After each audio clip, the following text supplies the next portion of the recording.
Assalamu alaikum rahmatullah wa barakatuh, and welcome to Ahkam SOS, the show that discusses Islamic duties and practices. Now, this is a live show. We do take in all your questions. So if you have any questions you'd like to ask, please send them in via the WhatsApp. There should be a QR code down somewhere. You can scan that and that'll take you towards the Linktree page. And from there, you'll be able to watch us and also to send any of your questions. If you're watching on Facebook Live or you're watching on YouTube, please put your questions in the comment section, and inshallah the technical team will forward them to myself, and inshallah the Sheikh will be able to answer them. I'm your host Mohsin Shah, and joining me is Sheikh Ali Maash. Assalamu alaikum, Sheikhna. Assalamu alaikum. How are you doing this evening? Alhamdulillah, fine. MashaAllah. Sorry Sheikh, the pad's just locked. And the first question, with your permission, can we have two infallible Imams at the same time? And if so, what is the duty of the second Imam? Sheikhna, the question is two infallible Imams at the same time. Also, you only have one Imam, one Hujjah of Allah at one time. But what about the other infallibles who are there? For example, we have Rasulullah sallallahu alaihi wasallam, along with Imam Ali, Imam Hassan, Imam Hussein, Bibi Fatima Zahra sallallahu alaiha. All five ma'soomeen here. What are their roles? Are they all ma'soom? Have they different in superiority in ma'soomiyah? How does it work, Sheikhna? أعوذ بالله السميع العليم من الشيطان الرجيم بسم الله الرحمن الرحيم الحمد لله رب العالمين وصلى الله على محمد وآله الطاهرين ولعنة الله على أعدائهم أجمعين. In Kitab al-Kafi, we have the answer from the hadith of the Imam Abi Abdullah as-Sadiq alayhi salam, when he was asked by one of his companions that تكون الأرض ليس فيها إمام. Is it possible that we have no Imam on the earth at any time, at any moment, that the earth stays without the Imam? The Imam alayhi salam replies, no, it's not possible at all. Because we've said this before, that we have a hadith which say that if the earth remains without an Imam or Hujjah, it will be destroyed. Yes. لولا الحجة لساخت الأرض. So there must be a Hujjah from Allah Azza wa Jal, a prophet or a vicegerent of the prophet at all times. Then the man says and asks the Imam, قلت يكون إمامان. Is it possible to have two Imams at the same time? قال لا. He said, Salam Allah, no. إلا أحدهما صامت. Unless, except one of them is a silent Imam. In other words, as you mentioned, if we have Rasulullah sallallahu alaihi wasallam and Imam Ali alayhi salam, Imam Ali alayhi salam would be the silent Imam, would promote and call for the Rasulullah sallallahu alaihi wasallam. Likewise for Al-Hasan and Hussein alayhi salam, Al-Hussein salamullah alayhi would call and promote for the Imam of Imam Al-Hasan alayhi salam, and to the end of the Imam alayhi salam. So, and this of course refutes and responds to those non-Shia who would claim that how could the Prophet sallallahu alaihi wasallam in his presence, in his life, appoint an Imam? He's the Imam. How could he appoint Ali alayhi salam as an Imam while he is an Imam? As we said, yes, that he's a silent Imam, and the Prophet sallallahu alaihi wasallam is the active, is the apparent Imam, in which calls for the Deen Allah Azza wa Jal. Ahsan. Sheikhna, a question from one of our viewers. This person says, Assalamu alaikum, I am a muqallid of Sayyid Sistani. When Sayyid Sistani passes away, may Allah prolong his life and protect him, could I continue to follow him as my scholar, or follow his successor, or look for a new marja? Do maraja have successors? I don't think they have successors. It doesn't work like that with maraja. Secondly, do you continue to follow the marja even after they pass away, or do you look for a new marja that is living? How does it work? What usually happens that the ulama, the maraj, may Allah prolong the ones who are alive today, and may bless the souls and yarham the marhumin of the ulama. They would issue a fatwa before their death, of course, that it is allowed, jaiz, to follow the deceased marja, for example. So if they have this fatwa, it means that you can follow the marja who has passed away, so you stay with their fatwa. That's the meaning of the fatwa. So you can remain. We have today thousands of people who still follow Ayatollah Khoi or Ayatollah Sayyid Muhammad al-Shirazi or other ulama, because they have a fatwa that you can remain to follow the deceased marji', and for any new issues and masail, you go back to the living marji'. So if there's such a fatwa, then of course the one can remain on the fatwa of the past and demised marji', and you go back to the new issues which take place and follow living marji'. Do all of the maraja have this fatwa where you can continue to follow them after they pass away, or is it just a certain maraja have it? For now, I know many of them would have this issue, this fatwa, but I'm not sure if it's all of them. Fair enough. So they're gonna have to check for Sayyid Sistani, but meaning we can continue to follow Sayyid Sistani, and then new issues you may refer to another marja, inshallah. Another question from one of our viewers, Sheikhna: can I keep a cat, hamster, and rabbit in my house? Cat is okay, hamster is okay. I think a rabbit as well. None of these animals are najis, are they? The only thing najasa is when they basically have the feces and the urine when they go to toilet of these animals. You have to avoid basically, and the hair in the salah for the cats, for example, that you have to avoid. Otherwise, it's not haram. Maybe there's issue of karaha, but I'm not sure about it. Fair enough. Another question from one of our viewers: does a woman enter the state of janaba if she reaches orgasm without penetration? That's actually a very good question. Okay, so if a lady climaxes and there's been no penetration, is she in junub? If she passes liquid, of course there is an issue. I see. Similar janaba to the men, then if they need to go and do the ghusl. Fair enough.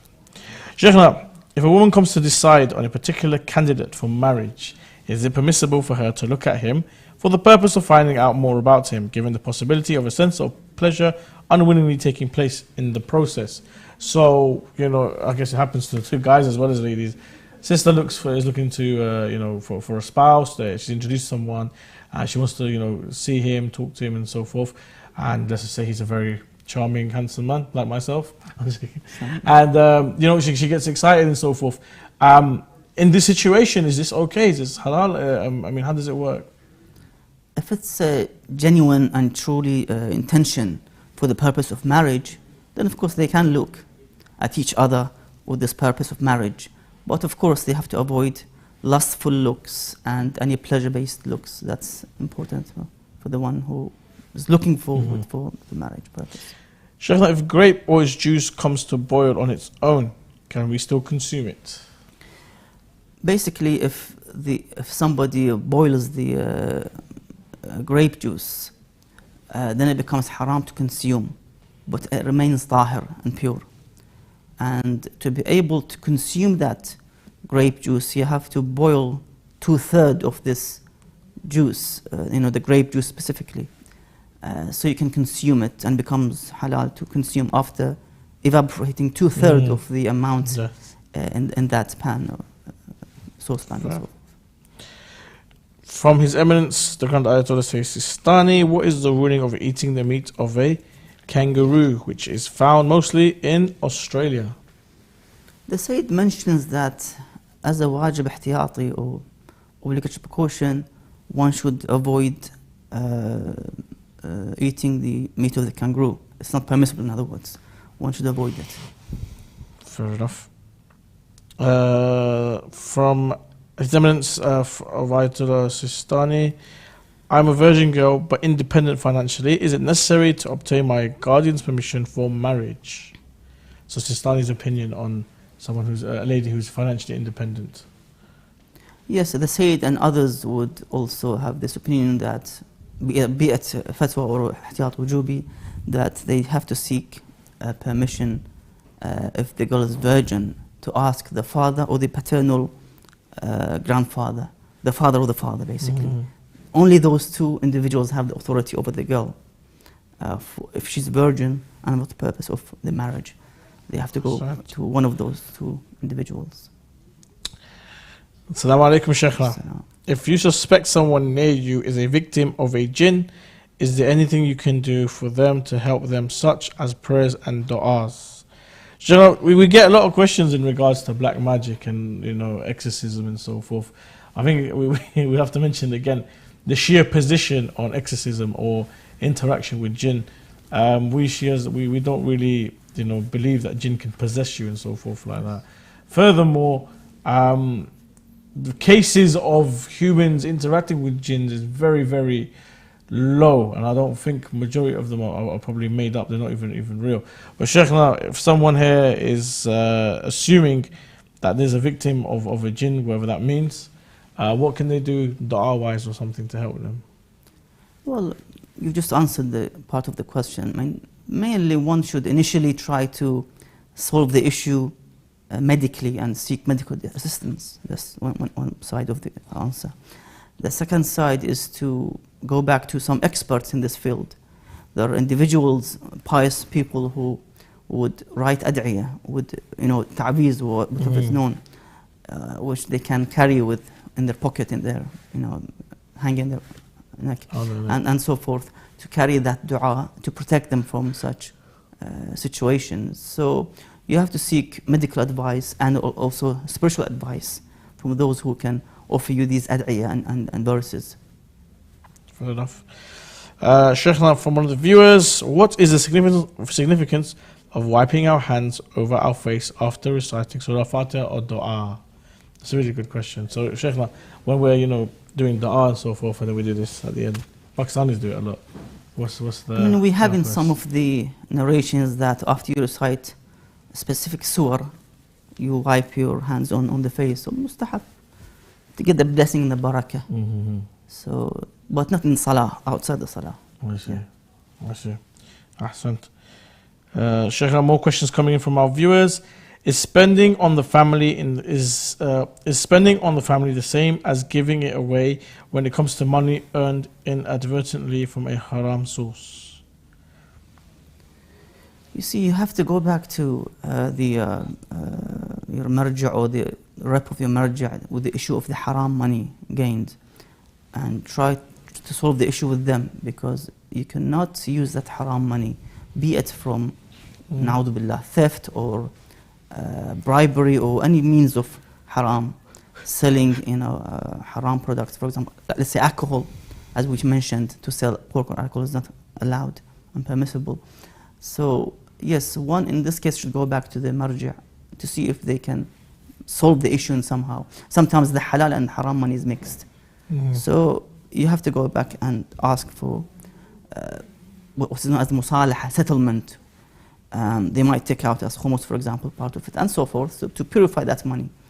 If it's huquq al-nas, you have to give it back to those who you took money from, let's say, from theft, or let's say loans and debts you haven't paid back, you don't want to pay back, for example, to go to them and pay them back, and so forth. Is it permissible to marry a woman who believes in a partner for God? You see, we have in the Sharia that you're allowed to marry from the Ahlul Kitab. Other than Ahlul Kitab, it's not permissible. So these are specific nusus or hadiths, or that means which narrations which would allow us to marry this type of non-Muslims. You know, the Christians, the Jews, and Zoroastrians, Zardusht, those who worship fire, in which we have a narration which says that they had a prophet in which they have killed, and they had a book in which they have burnt. So these are only three main religions in which we are allowed to marry from. Otherwise, and of course, only the females, you know, the opposite cannot be done.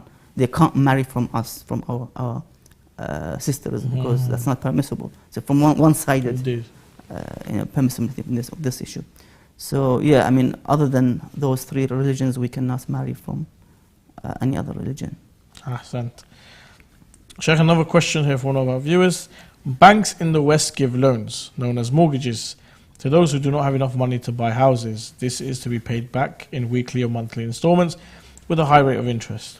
Is a Muslim allowed to use this facility? If it is not possible, is there a solution in your view for someone who claims that he needs the mortgage to buy his own residential house and does not possess enough money to pay for it? We've asked this before, that if somebody is in need of his first house, or or first time buyer, let's say, then they're allowed to buy the house with a mortgage, which means they have to pay interest on top of the cost of the house, the actual cost. Yes, they are allowed because they need that house. They don't get involved into the issues of the paying rent and the difficulties behind renting the property. So yes, for the first house you're allowed. The issue is to buy a second or third house for investment. That's the issue in which is a bit an issue in which one should refer back to his marja. Shaykh, more questions coming in from our viewers.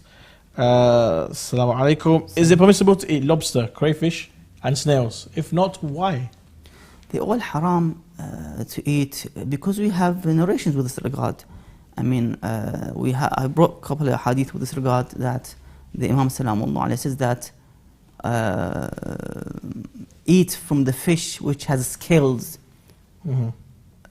So the hadith is clear that you can eat only the ones which has scales, and the prawns is an exception which the Imam mentions. Yeah, their shell is considered a scale. That's why. Otherwise, I mean, we follow the hadith of Ahlul Bayt alayhim salam. If they say this is halal, then we'll of course consume it. Otherwise, we'll avoid it. Indeed. Assalamu alaikum, Shaykhna. Salam. The third testimonial or the third testimony is a part of adhan or not? Is the third testimony a part of adhan and iqama or not? And I think that means, for those who don't know, the third testimony is ashhadu anna aliyyun waliyullah. Is that part of the adhan and iqama or not? Ayatollah Shirazi mentions that yes, it is part of the adhan. So you have to say it if you say the adhan. To have a complete adhan, you have to mention ashhadu anna aliyyun waliyullah salamullah alayh. But other ulama, or some ulama, would say that it's a mustahab part of the adhan. It's not a wajib part. It's not a core part of the adhan. So it's mustahab. So there's a difference between ulama's opinion with this regard. More questions coming. Sheikh, you're very popular today. What is the ruling for men attending mixed places such as swimming pools and gyms where women are usually indecently dressed or inappropriately dressed or provocatively dressed? Also, what is the ruling supposing that there is no lustful indecent look from the man? So, I go to the gym and there's ladies dressed there. Some you could say are inappropriate, some you could say are provocative, and so forth. Am I allowed to attend these places? Am I allowed to attend with the niyyah of exercise and health? Even if I look and I don't have, lustful feeling and so forth, am I allowed to look? Am I still allowed to be there? I mean, Ayatollah Sistani and maybe other Maraja as well would mention that for the swimming pool it's not permissible. Some would even take precaution as ihtiyat wujubi, that you shouldn't go to these places where there are indecent, scenes in that place. One should avoid it. But in anyhow, the issue is about intentional and non-intentional looking, because we have similar scenes in the streets in July and August, in parks, for example. So am I not allowed to walk in the street? Yeah. So sometimes the issue is about looking with intention, or ta'ammud, as they say. So one should be very careful with these issues that, as I've said, the hukum is there. It's not permissible to go to such a places, but if somebody sees that they can avoid looking, for example, for the gym, if you think that you can avoid looking intentionally, you just drop your head and just go down, lower your gaze, you play, and you leave that place. There shouldn't be an issue with it. The swimming pool is an issue. That's why we see that they say that it's haram to go to a swimming pool, for example, because things are even worse compared to the gym and compared to the streets. So one should be very careful with attending such places. Sheikh, we've got a question from YouTube. Assalamu alaikum. I'm a big fan of Sheikh Ali, and we and my friends watching you from Greece. MashaAllah. Assalamu alaikum to all viewers from Greece. My question is, am I allowed to eat college meals if it is vegan? Because I know the person inside the kitchen is not Muslim. In overall, if they touch the food with their bare hands and wet hands, of course, that food is najis, and you're not allowed to consume that food which is najis. If you don't know anything about it, then of course, let's say you pick your food from the shelves, for example. You have fried falafel, for example. You pick it, hummus. There should be no issue with it. But the issue is, if they are Christians, you know, the one who is cooking the food, the chef, if he or she is Christian, according to some fatwa, they are tahir and pure. So even if they touch it with wet hands, the food remains tahir to consume. According to some opinions, of course. Assalamu alaikum, Shaykhna. What is the share of 4 daughters and a son in property according to the Islamic law of inheritance?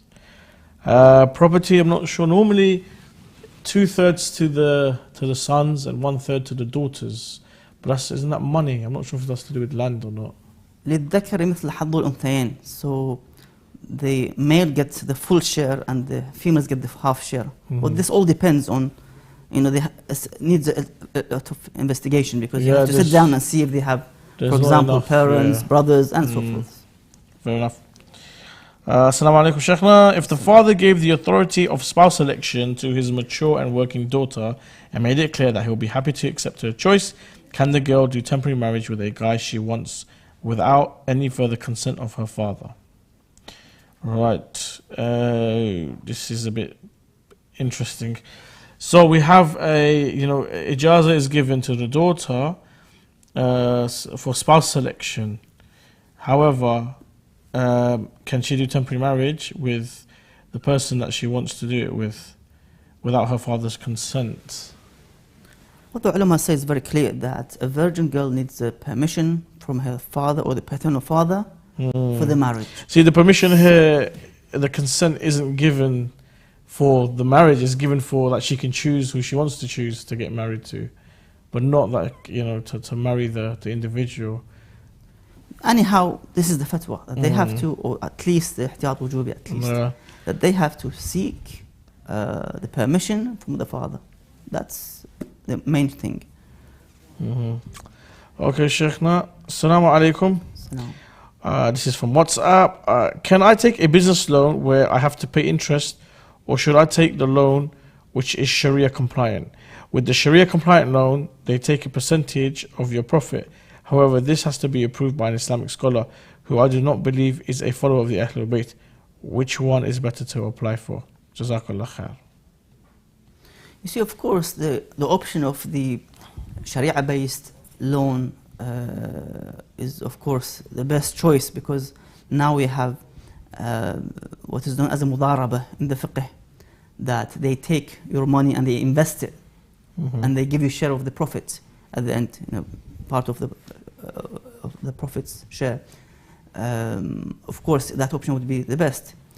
But if somebody is, as I've mentioned last episode, that a student who takes out loan for his studies and to pay for his fees and costs of living, he needs that loan, although he's going to pay interest at the end of the day.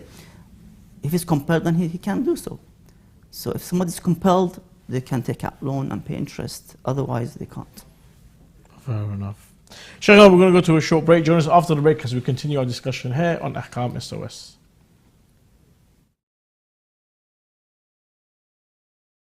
Is it permissible to plant trees by or over Islam the established based on peace and non-violence? Is it permissible to collect donations for charity projects from Is it permitted to consume canned food imported from non-Muslim countries? Is there an issue for men looking at non-Muslim women? To have your questions answered live, call in on +44 2035 150199 or WhatsApp us on +44 7415 092155.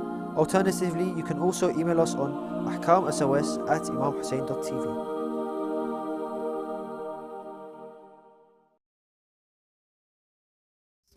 Assalamu alaikum wa rahmatullah wa barakatuh, and welcome back to Ahkam SOS, the show that discusses Islamic duties and practices. And there you saw different methods of actually sending in your questions, because this is a live show. We're taking all your questions and we do our very best to answer them. So if you have a question in regards to any topic whatsoever, the topic could be marriage, it could be finance, it could be business, it could be fasting, it could be Hajj, traveling, whatever the topic is, whatever question you have. There's no question silly or taboo or obscure.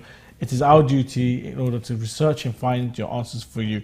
If you have a particular question in regards to a particular marja and his fatwa, we have contacts with the official representatives and offices of all the maraja in Qom, in Najaf, in Karbala and so forth, and we can go and investigate and get you your answers. So, pick up the phone, send in your question via WhatsApp. If you want to call into the studio, 0203 515 0199. Inshallah, myself and the Sheikh will be able to discuss and answer your questions. Assalamu alaikum, Sheikhna. Assalamu alaikum. Just need to get in here. And we have more questions coming in from our viewers and so forth. Assalamu alaikum, Sheikhna. I want to join the Hawza Ilmiya. Can you guide me? Joining Hawza, mashallah, myself and Sheikh, both students of Hawza. Hawza now is really developed, isn't it, Sheikh? I mean, you can go online. You don't even have to travel anymore to Najaf or to Qom or Karbala and so forth. I mean, for those people who are considering studying further in Islam, maybe get a book and go to your local Sheikh in your Husseiniya and ask him for half an hour and an hour a day to go through the chapters and so forth. Sheikh, how would you advise this person that wants to join the Hawza? Initially, taking a career in any field needs, ala kulli hal, somebody should love that, have that talent and love towards whatever he likes to do. Engineering, to become, let's say, physician or accountant, you have to love that job. So, if you really love to go and study Hawza, and of course, at the end of the day, you would become, inshallah, a teacher or a lecturer, for example, and do tabligh and da'wah for this great religion of Allah Azza wa Jal. Of course, one of the best means of reaching perfection is to gain knowledge. طلب العلم فريضة على كل مؤمن. So one, of course, if they can do so, they can start initially by reading Islamic books and overall general information about Islam. So read aqaid books initially, read ahkam books. If you have your marja as a book of Islamic law and practices, take it out and read all the ahkam. Try to memorize them, for example. And then you move on, as you mentioned, to see somebody in your local mosque or Imam Barga, Maulana, who can teach you, for example, on part-time basis. And then move on to a seminary or, an official Hawza in Qom or Najaf, for example, and continue the studies there. That's why we started, by initially reading books, Islamic books. Yeah. And then we moved to Saturday Hawza, the local mosque here in London. And then we moved to the official Hawza, and we studied Alhamdulillah Hawza in full. MashaAllah. So these are the stages, inshallah. But he needs to basically love this path, because there's lots of difficulties in this path. Indeed, Sheikhna, but I've seen myself in the Hawza students where they've joined for self-development. They haven't joined for, to become a muballigh or a khatib or even a teacher or anything like that. They just want to understand the religion better and, improve themselves and their spirituality and so forth. I mean, if that's your intention, shouldn't you do it in the comfort of your own, home? It's not easy leaving your home, going to a foreign country, learning a new language. I've heard stories of Najaf, how really, really difficult it can be for students there, where the electricity goes off and things like that. So, what would you say to that? One should have tawakkul ala Allah Azza wa Jal initially. Initially ask from Allah Azza wa Jal and tawassul to Ahlul Bayt alayhim salam, that you want to serve them. You want to serve this great religion of Allah Azza wa Jal, to guide the mankind, to guide your people. Have this has pure intention and talk to Allah Azza wa Jal, then inshallah Allah would give you the support. Inshallah. Assalamu alaikum, Sheikhna. Is it valid to pronounce the marriage wording through a telephone, according to His Eminence the Grand Ayatollah Sistani? This is quite funny, because I was studying this on Monday, yesterday, in my fiqh class. We were actually discussing Kitab al-Nikah, and that can it be done over the telephone. But yes, according to Sayyid Sistani, can one recite the aqd over the telephone? Yes, the Sayyid mentions this, the one can do so, but they have to recite it verbally. That's very important. زوجتك قبلت. That's important to be said over the mobile phone and so forth. That should be fine. Sometimes they put live Zoom, you know, video and voice as well. So in this case, it is permissible, but without any text chat. You can't do it by text or by writing. It has to be done verbally. Is it permissible for a Muslim woman to wear the hijab with makeup on her face in order to look nice and she is outside in public? You see, all types of zina and adornment for the sister is not permissible. وَلَا يُبْدِينَ زِينَتَهُنْ. Do not show, reveal your beauty. The concept of hijab is here is to protect this woman. And the example they give that you won't go out and you're carrying your jewelry and gold in the front of the thieves. There are thieves who want to violate and basically steal this jewel from you.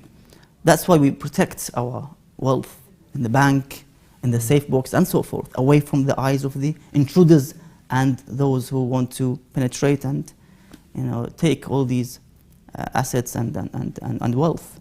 Likewise, Allah Azza wa Jalla created the woman is to be there, to be a mother, to be a mother with dignity, with chastity, and not to be sold to this company or that company, na'udhu billah, or to be seen in the lap of this man or that man, na'udhu billah.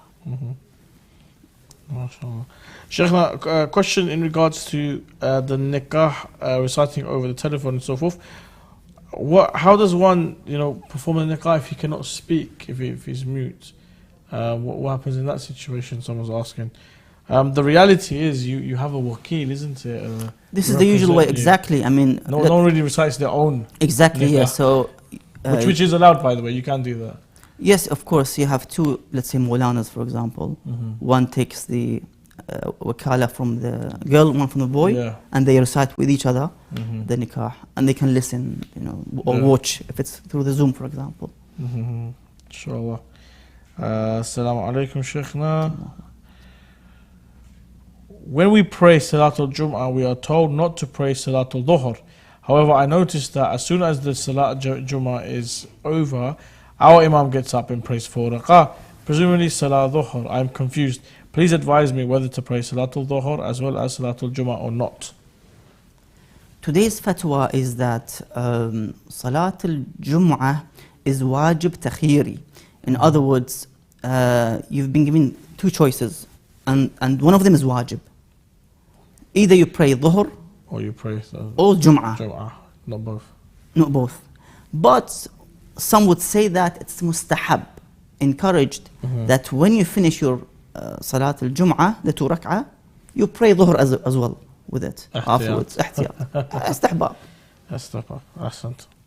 Assalamu alaikum, Shaykhna. What is the ruling on prayer behind Al-Sunnah? I'm only Shia in my town. Allah sa'adkum. Shaykhna, only Shia in the town, can they pray behind Sunni? You see, what we have in the school of Ahlul Bayt alayhim salam is the adalah al-imam. That the imam should be adil and just. In other words, he doesn't commit great crimes, let's say drinking alcohol, adultery, and na'udhu billah, all these great sins.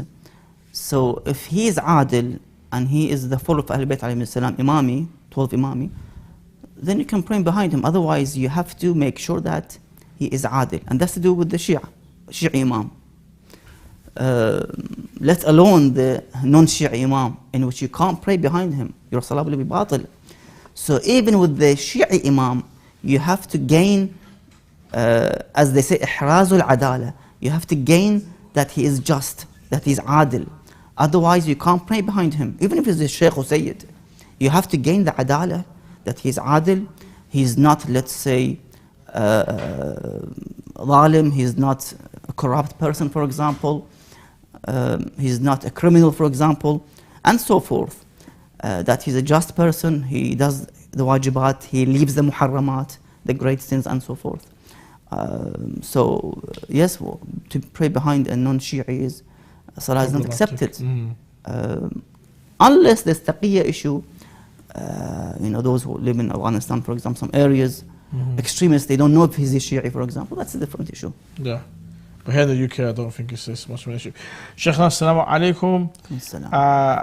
Can you please guide if one should do istikhara for wearing certain stones, such as the blue sapphire, which is, what's it called now? Faroza, I think it's called.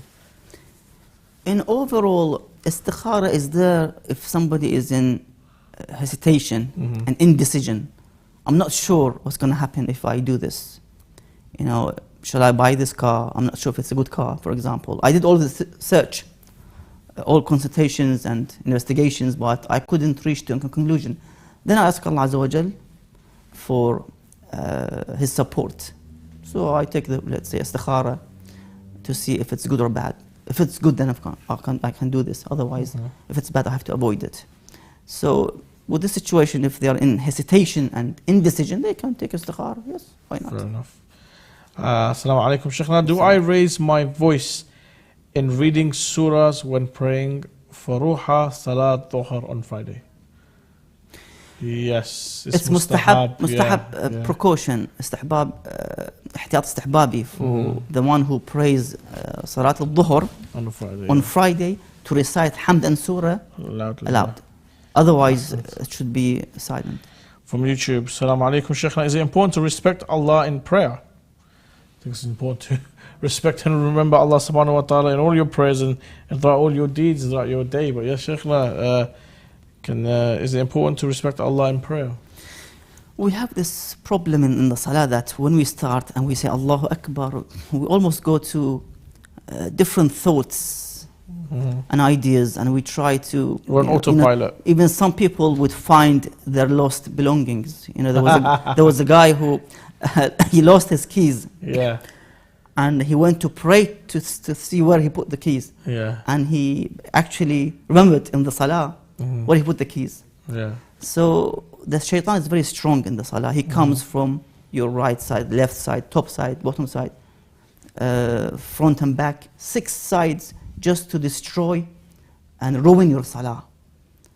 We have to try our best to go back. It's like a spring balance to go back to the salah with dhikrullah Azza wa Jal and keep Allah's remembrance in our mind in salah and think and ponder in the verses that we recite. Alhamdulillah Rabbil Alameen. Praising Allah, the Lord of the world, not just this world. We live in a small planet compared to this great, gigantic universe. Even universe is nothing to Arshullah, Kursi, Arsh, the skies, 7 skies. Allah knows how great they are. So yes, one should try to practice this issue that whenever I go out of salah, I come back again. By remembering and pondering to these dhikr and verses in the salah, inshallah. I think the next question is from my sister. Can I attend a mixed gym if I'm wearing hijab and cover my body properly? The problem is you can't go to the gym wearing your abaya or loose clothes. Mushkil يعني. You have to wear something, a tracksuit for example, something to stick on your body so you can easily play in the treadmill and other equipments. That's the problem. Yeah. It's going to reveal your body shapes and curves. That's the problem. Best thing is to find, even if it's far away, a ladies only gym. I don't know if it's available in her locality or in her city even. But alhamdulillah, in London we have the issue sorted that there are ladies only gym. Alhamdulillah. So yeah. Assalamu alaikum, Shaykhna. I am getting married to a guy who was raised by his stepdad. Is there any way, such as through temporary marriage, that my future daughters can be mahram to their step-grandpa? Oh, interesting question, Shaykhna. I'll look into it, inshallah. Yeah? Yes. Okay, we'll come back to that one, inshallah, for the next episode, which will be on Monday. Inshallah. From YouTube, is it allowed for someone to observe the opposite gender even though they are in a relationship, and what are the consequences? So are they halal to them? No, they're asking, I'm married, am I allowed to look at other opposite gender, other females, or vice versa, if it's a female married to, and is she allowed to look at other males? And if not, what are the consequences? You see, looking at the opposite gender, what is the reason behind it? Is it just I mean, we go to the markets, we see ladies let's say, on the cash tills, for example. We talk to them, we communicate. It's part of their job, they have to be friendly, they exactly. have to ask you how you are, how's your day going. Exactly, but like if that look is a lustful look or pleasure look, of course, that's haram, definitely. One should avoid it. So one should be very careful with these. Assalamu alaikum, Shaykhna. When did the method of salah get changed by the Sunnis, and are there any narrations for it? Oh, excellent. Okay, so when did the method of salah get changed by the Sunnis, and are there any narrations for it? So I'm assuming they're talking in regards to one of the main differences in salah is obviously the folding of the hands, which was introduced by the second Khalif, Umar bin Khattab. Were there any other things? The change in the adhan for Fajr, Salatu min khayru min al-nawm, I think it's something along them lines. That was also introduced by the second Khalif. And the Tarawih Salah, that was also introduced by the second Khalif. But Sheikh, do we have any references to this and so forth? I think you've answered the question. So yes, as you mentioned, in that era, in the time of the Abu Bakr's hukum, there wasn't that much change. But when Umar came, of course, he changed a lot. And I've mentioned many times of some of the narrations about what he has invented in the salah, that he calls it ni'matul bid'ah. About Tarawih. Yeah. He says ni'matul bid'ah. He praises this bid'ah as if bid'ah is, we have a positive bid'ah and negative bid'ah. Bid'ah is bid'ah. Is innovation, is inserting into salah or into religion which does not exist, does not belong. And if I say that football match is part of the religion, that's bid'ah. That if I bring football match as part of the faith, to insert something into the deen which doesn't exist. So yes, I mean, sadly, this man brought many things into the religion, which eventually divided this religion into different sects. At the end of the day, it wasn't just the one Ahlul Sunnah only. We have lots of sects, and the hadith, the famous hadith, they mentioned that. تفترق أمتي إلى 73 فرقة كلها في النار إلا واحدة, that my ummah, as the Prophet said صلى الله عليه وسلم, will be divided into 73 sects. All 72 are on fire except one, which will be saved. So that is the result of bringing to the post of leadership people who are not suitable for this position, and it's a divinely godly position. To be vicegerent of the Messenger of Allah sallallahu alaihi wasallam. That's the problem. I see. Shaykh, from YouTube, Assalamu alaikum, Shaykh. My Sunni classmates are making fun of me because I pray with a turba. They say I'm worshipping the rock. How should I answer them? Well, they narrate in their books that the Sahaba, when they used to pray in the prophetic mosque in Medina, seems to be it was Dhuhr time, Dhuhr and Asr time, where in the scorching sun, and they used to pray on the ground. There were no rugs or carpets in that time in the holy mosque of the Prophet. So they used to carry the pebbles to cool them down because it was hot, and put it back and pray on the pebbles. So we follow the way the Sahaba did. They prayed on the pebbles and clay and the soil of the prophetic mosque. We follow the Sunnah. This is the correct Sunnah. But the wrong Sunnah is to follow, I don't know who made this up, that to pray on the rugs and carpets. That's against the Sunnah. Because they say we are Sunnah, we follow the Sunnah of Rasulullah sallallahu alayhi wa alayhi. This is not part of the Sunnah of Rasulullah sallallahu alayhi wa alayhi. He didn't pray on the carpet or rugs. He prayed on the pebbles and the clay and the soil of the prophetic masjid. Are we talking about praying salah or talking about sujood and the forehead? Sujood, yeah, exactly. The forehead would be touching the pebbles. That was the question about the sujood. Shaykhna, assalamu alaikum. From YouTube as well, how can we prove the authenticity of Nahjul Balagha? You see, the ulama have made a lot of research in the past, that the majority of these, if not all, the sermons and the narrations belongs to Imam Ali alayhi salam. Yes, we have a couple of ulama today that they say that some of those part of the sermons which speaks about the woman, for example, that they have, for example, naqasat al-uqul, for example, they wouldn't accept it. Some ulama, of course, because we don't have a book of the Kitabullah Azza wa Jalla. The Quran is a complete, correct, cover to cover, except the Quran. The Quran is complete. Allah's words never been changed. So even hadith, if you go to Bihar Anwar, we have hadith da'if, weaker hadith, stronger hadith. That work has been done for the past centuries by the ulama, from Sheikh Ali Maash onwards. They work on this hadith to define which hadith is strong and which is da'if as a result. So, yes. Assalamu alaikum, Shaykhna. If my hands are najis and I'm washing them, would the wash basin also become najis as a result? Now this is an interesting question, because the water that's coming out of the tap is flowing water, which always remains tahir, but then it touches the najas on the hands, goes into the sink, into the wash basin. So how does it work, Shaykhna? Is it najis? Is the wash basin najis, or is it okay? If the traces of that najasa remains on the basin, of course, that becomes najis as well. So you have to wash it, let's say blood or other najasa. If it's just the clear water, then it's the running water, it's all tahir. There's no issue with it. I see.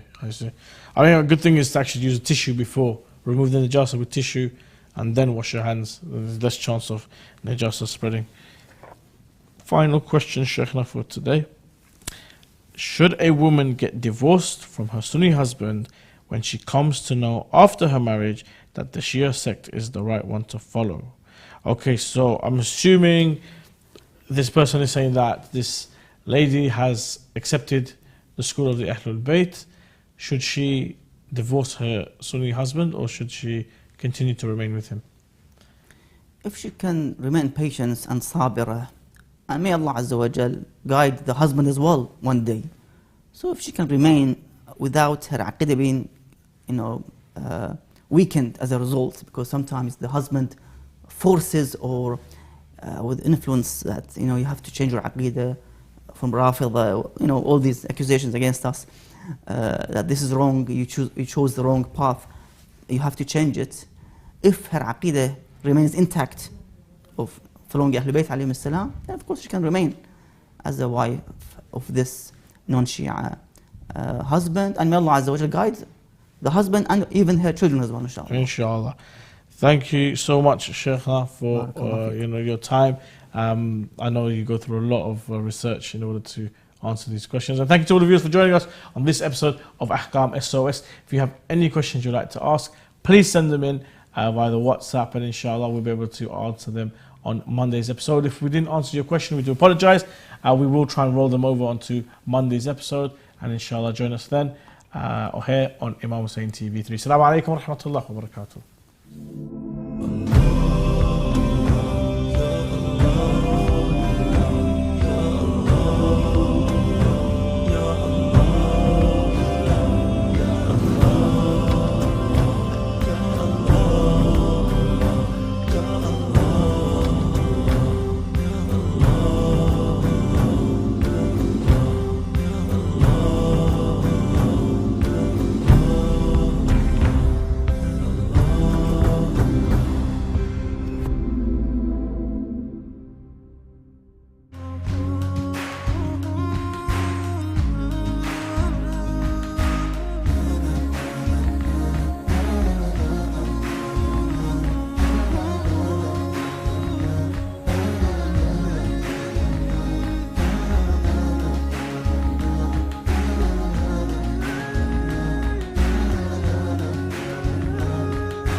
ما أشوف طريقي، لو أشوف إيش رايح لي.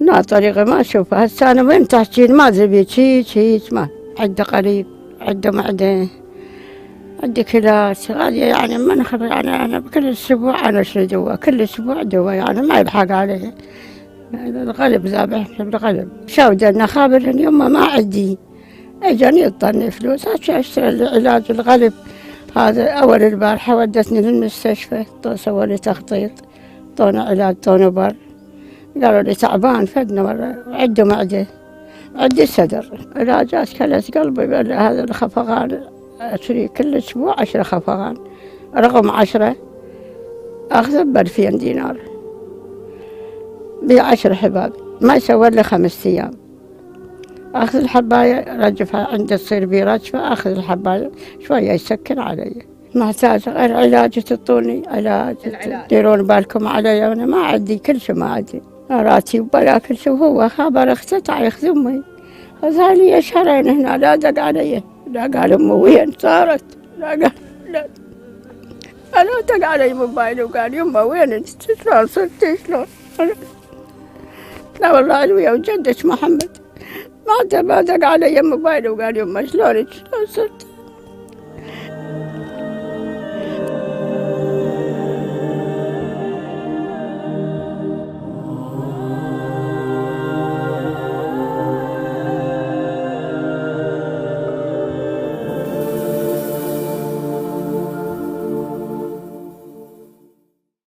Assalamu alaikum wa rahmatullah, my dear brothers and sisters. We are on the top floor, top studio of Imam Hussein TV. As you can see, the staff and workers been working hard. The wall is getting ready of plus the ceiling, and they done some of the lights.